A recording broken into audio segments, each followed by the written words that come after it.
Welcome to Suman TV. నేను మీ నవీన్. ప్రస్తుతం నేను ట్రీట్మెంట్ రేంజ్ హాస్పిటల్లో ఉన్నాను. మనతో ఉన్నారు ప్రముఖ laparoscopic and laser surgeon doctor Kareddy Sridhar Reddy గారు. హాయ్ సార్, నమస్తే అండి. సార్, పైల్స్ ఇది ఒక ఎమోషన్ అని చెప్పొచ్చు. సో ఏంటంటే ఇది వచ్చిన వాళ్ళు బయటికి అట్లా చెప్పుకోలేరు, దాచుకోలేరు, చాలా ఇబ్బంది పడతామంటారు. అసలు మనం తీసుకునే కొన్ని రకాల ఆహార పదార్థాల వల్లే ఈ పైల్స్ అనేటివి ఎక్కువగా వస్తుంటాయని చెప్పి విన్నాము. సో ఎట్లాంటి ఫుడ్ తీసుకోకుండా ఉండాలి సార్ ఈ పైల్స్ రాకుండా ఉండాలంటే? సో ఈ పైల్స్ అంటే ముఖ్యంగా ఏంటంటే మలబద్ధకం, అంటే కాన్స్టిపేషన్ అంటారు కదా, కాన్స్టిపేషన్ తోటి వస్తుంది. సో ఈ మలబద్ధకం రాకుండా ఉండాలంటే కొన్ని రకాల ఫుడ్స్ అనేవి ఖచ్చితంగా మన డైట్లో కంపల్సరీ మెయింటైన్ చేయాలి. సో అందులో ఏంటంటే హై ఫైబర్ డైట్. ఈ హై ఫైబర్ డైట్లో ఏంటి అంటే మనం తీసుకునే రెగ్యులర్ ఫుడ్డే, కాకపోతే కొన్ని రకాల ఫుడ్స్లో ఫైబర్ కంటెంట్ ఎక్కువ ఉంటుంది. సో మామూలుగా ఇప్పుడు కంటెంట్ తీసుకుంటే 100 గ్రామ్స్కి ఎన్ని గ్రాముల ఫైబర్ ఉందనేది చాలా ఇంపార్టెంట్. సో మనకు దొరికే రెగ్యులర్ తినే ఫుడ్లలో కనుక చూస్తే హయ్యెస్ట్ ఫైబర్ ఉండేది బ్లాక్ బీన్స్ అంటారు కదా, ఆ బీన్స్ అంటాం కదా, చిన్న చిన్న బీన్స్ ఉంటాయి, బ్లాక్ కలర్లో ఉంటాయి. అందులో చూసుకుంటే 100కి almost 15 grams of fibre diet ఉంటుంది. సో హయ్యెస్ట్ ఫైబర్ ఉండేది బ్లాక్ బీన్స్ మనం రెగ్యులర్ తినే ఫుడ్లో. అయితే అవే కాకుండా ఇంకా కొన్ని రకాల ఫుడ్స్ ఉంటాయి. ఇవి రెగ్యులర్గా తీసుకుంటూ ఉంటే కనుక ఈ మలబద్ధకాన్ని మనము ఓవర్కమ్ చేసామనుకోండి, ఈ పైల్స్ వచ్చే అవకాశాలు తక్కువ ఉంటాయి. ఇప్పుడు ఆల్రెడీ పైల్స్ వచ్చినాయి అనుకోండి, దాన్ని ఏం చేయలేం, ఖచ్చితంగా ఆపరేషన్ చేసుకోవాలి, తీయించుకోవాలి. బట్ పైల్స్ రాని వాళ్ళు పైల్స్ రాకుండా ఎలా ఉండాలి, లేకుంటే కాన్స్టిపేషన్ రాకుండా ఎలా చూసుకోవాలి, లేకుంటే ఫిషర్ రాకుండా ఎలా చూసుకోవాలి, లేకుంటే ఈవెన్ క్యాన్సర్ రాకుండా ఎలా చూసుకోవాలి, ఈవెన్ ఫిస్టులాలు రాకుండా ఎలా చూసుకోవాలంటే ఫైబర్ తీసుకోవాలి. సో మనం తీసుకునే ఫైబర్లో అట్లీస్ట్ ఒక 40 గ్రామ్స్ ఫైబర్ అని ఉండేటట్టు చూసుకోవాలి. సో 40 to 50 గ్రామ్స్ ఫైబర్ ఎలా దొరుకుతుంది మనకి అంటే కనుక, మనకు బ్లాక్ బీన్స్ తీసుకోండి, 100కి 15 గ్రామ్స్ ఉంటుంది. ఆ తర్వాత రిచెస్ట్ ఫైబర్ ఉండేది కినోవా అంటాం. కినోవా అని సేమ్ ఉప్మా రవ్వలా ఉంటుంది. ఆ కినోవాలో కానీ చాలా బాగుంటుంది, కినోవాలో కూడా. అండ్ చియా సీడ్స్ అంటాం, చిన్నగా ఉంటాయి చియా సీడ్స్ అని, అవి నీళ్ళలో వేయగానే ఇట్లా సోలినాయి, పెద్దగా అయిపోతాయి. ఆ చియా సీడ్స్ కూడా 100 గ్రామ్స్ తీసుకుంటే ఆల్మోస్ట్ 7.5 గ్రామ్స్ ఆఫ్ ఫైబర్ దొరుకుతుంది. సో చియా సీడ్స్ పదార్థం ఎక్కువ ఉండేది తీసుకోవాలి.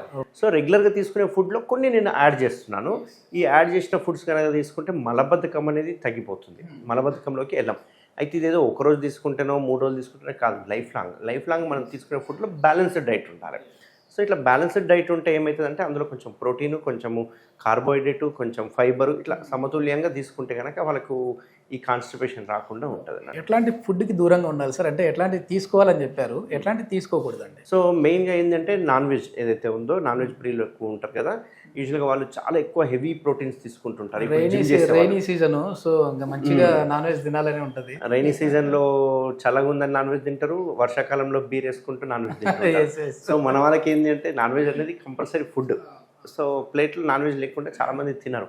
సో ఇట్లాంటి వాళ్ళకి ఏంటంటే కొంచెం మటన్ కానీ ఇట్లాంటివి తగ్గించుకోవాలి, చికెన్ కూడా తగ్గించుకోవాలి. మెయిన్గా ఫ్రై ఐటమ్స్ తీసుకోవద్దు, నూనె లేయించిన ఐటమ్స్ అంటారు కదా, ఈ చికెన్ 65 కావచ్చు, ఇట్లాంటివి అవి కంప్లీట్ అవాయిడ్ చేయడం బెటరు. అండ్ మ్యాక్సిమం సూప్లో ఉండేటివి, లేకపోతే ఈ తందూరి టైపు కాల్చిన చికెన్ ఇట్లాంటివి తీసుకుంటే కొంచెం బెటర్ ఉంటుంది. బట్ నూనె లేయించినవి మాత్రం తీసుకుంటే కాన్స్టిపేషన్కి లోన్ అవుతారు. ఫిష్ తీసుకుంటే చాలా మంచిది, ఈ నాన్ వెజ్లు అన్నిటికంటే ఫిష్ చాలా మంచిది. వెజిటేబుల్స్లో తీసుకుంటే ఒక 5 రకాల ఫుడ్స్ చెప్తాను మీ ద్వారా. సో 5 రకాల ఫుడ్స్ మీరు మన ఫుడ్లో పెట్టుకుంటే కనుక ఈ కాన్స్టిపేషన్ రాకుండా అవాయిడ్ చేయొచ్చు మనం. ఫస్ట్ది ఈ బ్లాక్ బీన్స్ హైయెస్ట్ ఫైబర్ ఉంటుంది. సెకండ్ చియా సీడ్స్, అండ్ మూడవది కినోవా, నాలుగవది ఈ లెంటిల్స్, ఎనీ పప్పు దినుసులు ఏవి తీసుకున్నా మంచిది. 100కి 5 గ్రామ్స్ ఆఫ్ పీచు పదార్థం అనేది దొరుకుతుంది. అండ్ హయ్యెస్ట్ ప్రోటీన్ కూడా ఉంటుంది. అండ్ ఈ అవకాడో కావచ్చు, లేకుంటే ఈ ఫ్రూట్స్లో ఎక్కువ చూసుకుంటే కనుక జామకాయ మంచిది, ఫైబర్ చాలా ఉంటుంది జామకాయలో.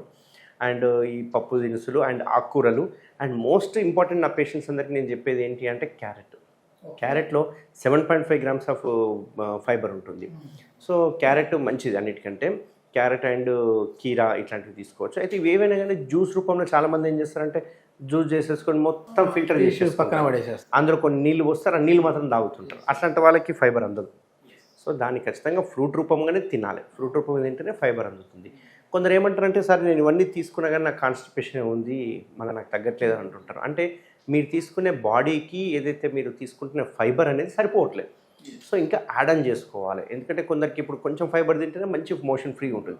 కొందరికి నా పేషెంట్లు చాలామంది అడుగుతుంటారు ఏం ఫుడ్ తీసుకుంటే మీకు ఆ రోజు హ్యాపీగా అనిపిస్తుంటుంది మోషన్. చాలామంది ఇచ్చే ఆన్సర్ పపాయ అంటాం కదా, అది చెప్తుంటారు. సో అట్లా మీకు ఏ ఫుడ్ తీసుకుంటే ప్రశాంతంగా మోషన్ పోతున్నారు, కాన్స్టిపేషన్ లేకుండా పోతున్నారు, అది గమనించుకొని ఆ ఫుడ్ని ఎక్కువ తీసుకోవడానికి ప్రయత్నం చేస్తే కాన్స్టిపేషన్ నుంచి బయటపడవచ్చు. ఓకే సార్, ఈ పైల్స్ వచ్చాయి. పైల్స్ వచ్చినప్పుడు ఏంటంటే చాలామంది భయపడిపోయి కంగారు పడిపోయి అసలు అంటే ఎవరితో షేర్ చేసుకునే వాళ్ళు కాదు ఒకప్పుడు.